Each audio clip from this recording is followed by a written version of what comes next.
Hi guys, Dan and Timmy from Scouting Wide, best roughies in the business. So Timo, we're going to do a bit of an EPL preview here.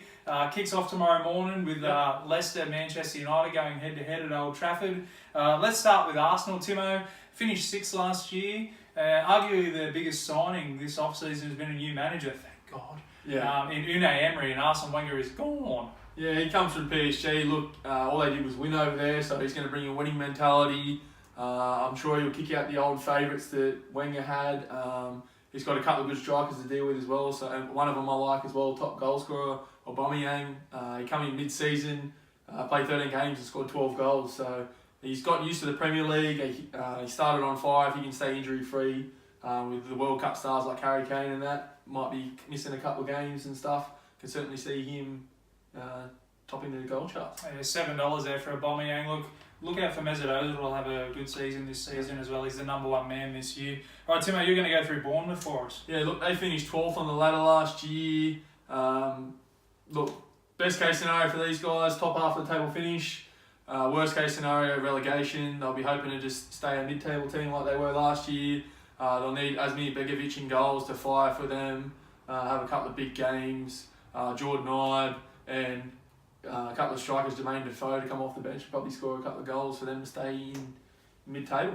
Yeah, fair enough. They finished the season off pretty poorly. They started the season off well last year. They brought in a couple of players, but nobody a real note. Yep. But they'll be looking for another mid-table finish. I think those teams are just looking to avoid relegation, to be honest. All right, here's another team looking to avoid relegation, Brighton. They finished 15th last year. Yep. Big positive for them. They haven't lost anybody. They haven't sold anybody. Yeah. They brought a few in. They brought another goalkeeper in to challenge Matt Ryan as well, so that should keep him on his toes. Yeah. Again, they'll be a team looking to just get that 38 to 40 points and secure Premier League survival for another season. They were pretty good defensively last year. Yeah, well, their big thing is they won 9 games, but they drew 15, so they're always in a contest. I think they got a draw at Old Trafford last year as well, so always in a contest. They probably need to find a few more goals this year to get that win tally up, but hopefully the defensive record stands up for them. Well, next up is a team that probably has a bit higher standards than what they usually would. Yep. Burnley, Timo. Burnley, they finished 7th last year. I'm not sure if they're in Europe or not. I think they are. I think they're qualified for Europe. They're my big tip at the moment to get relegated. They had a trial match the other day, a friendly, as you like to say. 1 shot at goal, no shots on target. They were pretty poor. Two of their strikers were out for the start of the season. With the extra workload of the UEFA travelling, the home cups, I don't think they have the squad depth to deal with it. So that's my big surprise. I think they'll just flounder this year. I don't think they'll fire as much as they did last year. Yeah, fair enough. That's a good call, Timo. It's a tough ask to then play those midweek European games on top of everything else. They've only added 2 or 3 to their squad as well, so they'll be stretched pretty far, I think, the old Burnley squad. All right, here's a team that would definitely love to avoid relegation. I can't see it happening personally. We've got Cardiff. 2nd place in the championship last year. They won us a fair bit of money, actually. They won us a lot of money. I think they went 7 straight in the championship last year, and they just kept coming up at ridiculous odds for us. Look, they're a great team to watch. They knock the ball around and stuff like that. They'll have the added advantage of teams having to go to Wales to play them. But yeah, they'll be looking to avoid relegation. The 40-point mark will be their main objective. Yeah, when Harry Arter is your big off-season signing, you might be in for a bit of trouble this season. Timo, you've drawn the Chelsea team to have a bit of a talk about next. Yeah, look, Chelsea, they finished 5th last year. They won 21 games, changed the manager this year. They won the comp 2 years ago and he's been sacked, Conte. Look, I can't see them doing too much. They've just sold their keeper, Courtois, and they bought another keeper for $70 million. They signed Jorginho. I watched him play a couple of times. There's big raps on him. I haven't seen anything special. I think their number 1 man is Kante. He's got to fight. He's going to have to do a lot of work. And if they're to make Champions League, I don't think they can win it. But if they're going to make Champions League, they're going to need Morata to fire. And they're going to have to hold on to Eden Hazard. There's talk of him going as well. So. Yeah, fair enough. Well, the transfer window's closed now, but they might lose him in January. Real Madrid are hot on his heels. That's where Thibaut Courtois gone, so they've lost their gun goalkeeper. They brought another guy in. To be honest, haven't seen a lot of him. So not really. Jury's out on him. But yeah, their biggest issue is going to be a new manager, just like Arsenal, I think. I can't see them finishing top 4. No. But it wouldn't surprise me if they did, obviously. Let's go on to Crystal Palace, Timo. We've tipped them this week. Do you think they're going to fire out of the blocks for us? Well, they finished 11th last year, but for a long time, I think they were relegation threatened, weren't they finished the season off pretty strongly, Crystal Palace. If you go through their team on paper, they've got a couple of big name stars.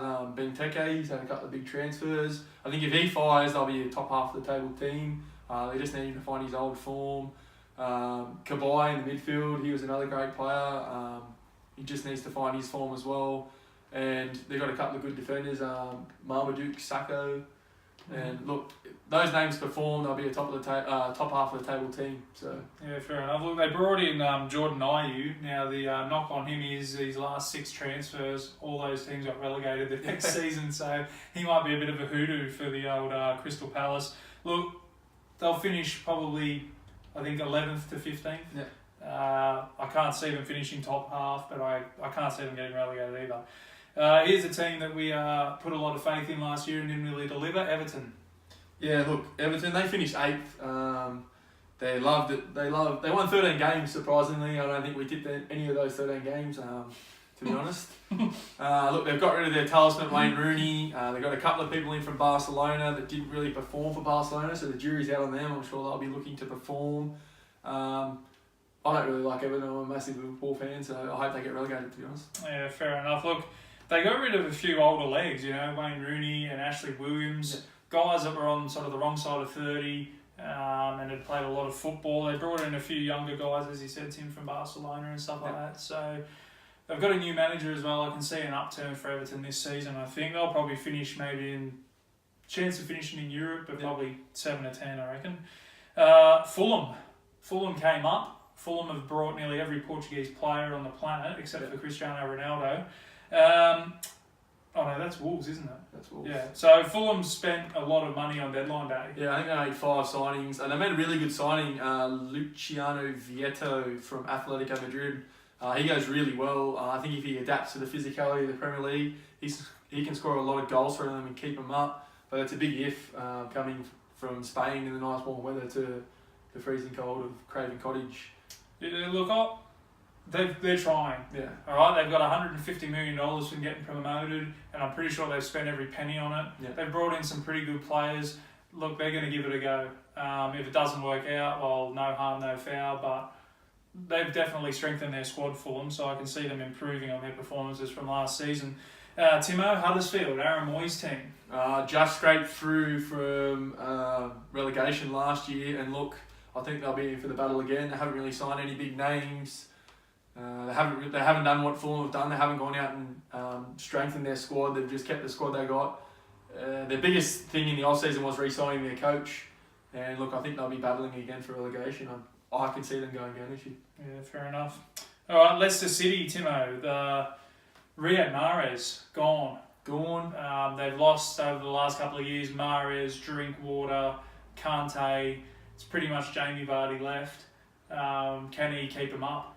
Well, they used to play the long ball, and he's definitely going to be probably chasing it this year. Their big thing, if they don't start well and they're not competitive, they'll probably lose their gun centre-back, Harry Maguire, in January as well. Man United are hot on his heels. He's got a lot of pressure on his shoulders carrying that back four, and Jamie Vardy's going to have to be the man. If he doesn't score 20-plus goals, they're in big trouble as well, Leicester. Okay, right, yeah. All right, Tim, I'll let you have this one, mate. Liverpool. Liverpool, we sold our talisman Danny Ings.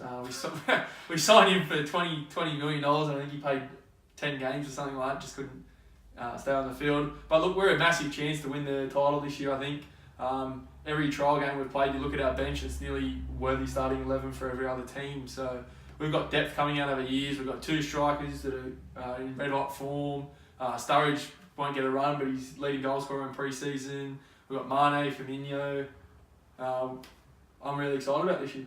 Look, I think the main thing Jurgen Klopp did this year was strengthening the positions that needed to be strengthened. So he brought in another defensive midfielder. He brought in a goalkeeper. He brought in 2 defensive midfielders. Well, if you ask any Liverpool fan, goalkeeper's been the Achilles heel for the last couple of seasons.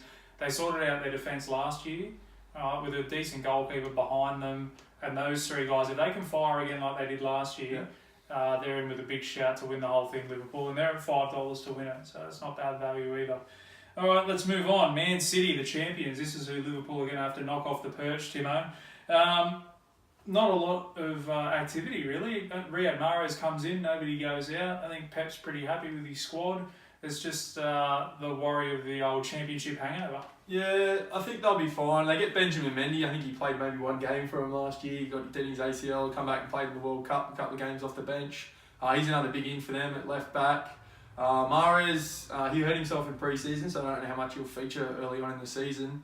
They're a bit disgruntled with the World Cup. They've got a lot of the World Cup stars away. Their pre-season tour was a bit iffy, so not sure how they're going to start, but I'm sure they'll finish strong. Yeah, fair enough. All right, Manchester United. Now, this is one of my bets of the season, $3.10 for them not to make the top four.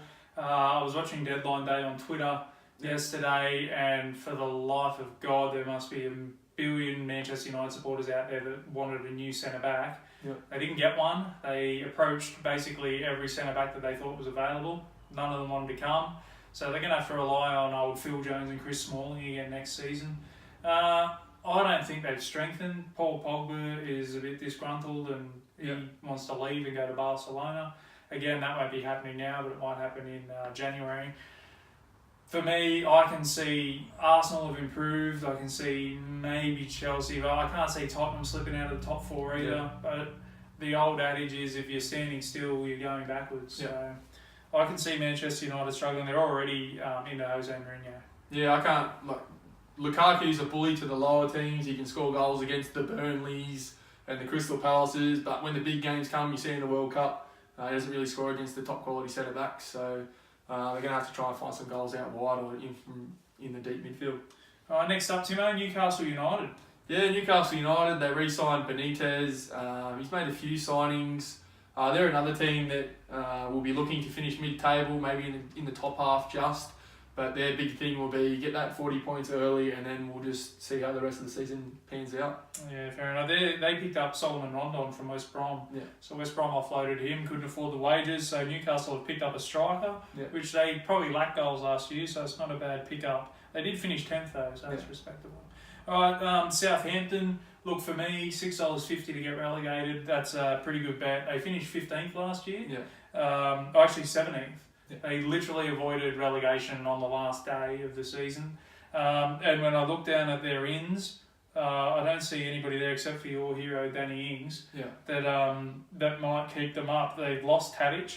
Yeah. He was probably their best player last year.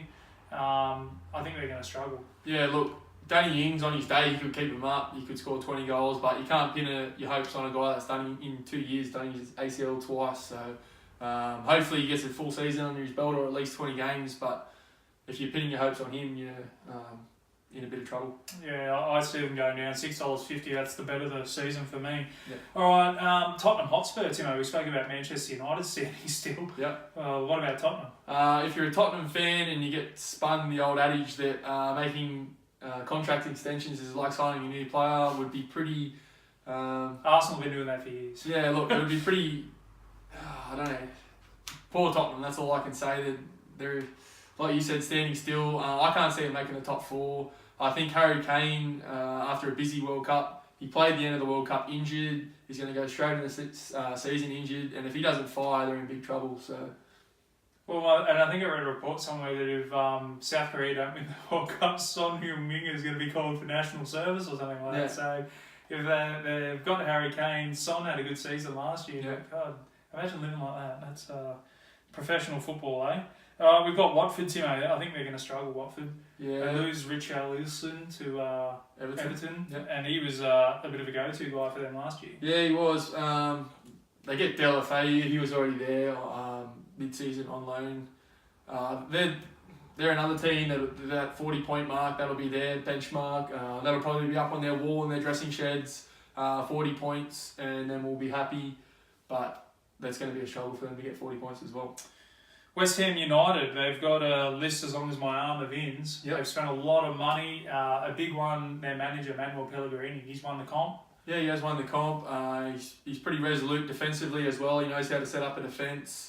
He's not one of those managers that just travels around to the big teams either and stays in a winning sort of environment. He can coach a lower team as well. They need big ins. West Ham, they've got the brand new stadium. They need their fans back in there. If their home fans get behind them, they've got a massive supporter base as well. So, look, I don't see them getting relegated, and I don't really see them featuring in Europe, so they're just another team to finish mid-table. Fair enough. And finally, the team that took the championship by storm last year, Wolves, can they stay up? They've signed a lot of players. They've definitely strengthened as well. They were a mainstay in the Premier League for a long time, Wolves, before they got relegated. They've been down for a while. They had an excellent season last year, but they had that winning mentality. Can they handle the losses? They didn't really have much last year. Whether they can bounce back from loss and win will be a big thing. They tipped a lot from a lot of people to finish in the top half and stuff like that, so it'll be interesting to see. Well, this is the team that has signed about 6 or 7 Portuguese national players. Yeah. They've definitely strengthened their squad. Does bringing in that many new faces disrupt the chemistry that they had going last year? Yep. We won't know until a few weeks in, but I can see them staying up, definitely. Yep. Out of the 3 promoted teams, they're easily the pick of the bunch. Yep. It'll be whereabouts they finish will be the big question. All right, Timo, we went through the teams, we went through our bets as well. You got anything else you want to add to that? No, guys, if anyone likes any long shots, any Leicester's bets sort of out there, the 5,000-to-1s, to finish top 4, to get relegated, a trifecta or the Quinella, throw them on the post, let us know. We'll be happy to cheer them through the year and look back on this in 9 months' time and see how we all went. Yeah, sounds good. All right, guys, well, good luck on the weekend, good luck for the EPL season, and happy punting. And gamble responsibly. Thank you.